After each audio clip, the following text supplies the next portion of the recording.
Permanent থাকি না। আচ্ছা, আপনার কয়টা মামলা আছে এখন পর্যন্ত? 3টা। আচ্ছা, কত সাল থেকে এই ব্যবসার সাথে? 2024। 24 সাল থেকে। জি। তার মানে এখন পর্যন্ত 3বার গ্রেপ্তার হয়েছেন, তাই তো? জি। আচ্ছা, এই যে আমরা দেখতে পাচ্ছি যে আপনারা ফেন্সিডিল নিয়ে আসছেন, আপনারা কিভাবে নিয়ে আসছেন একটু দেখান তো।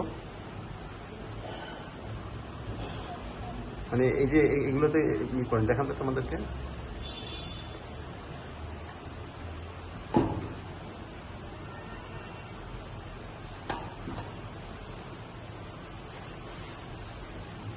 আচ্ছা আচ্ছা, তারপরে এটা কিভাবে আপনারা পরিধান করেন একটু দেখান তো।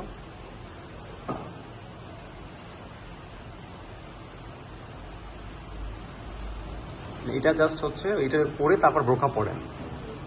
আচ্ছা, ঠিক আছে। এটা আপনারা কি নিজেরা বানান নাকি আপনাদের কেউ দিয়ে যায় এটা? না, যাদের জেনে তারাই দেয়। আচ্ছা, ঠিক আছে, ওকে।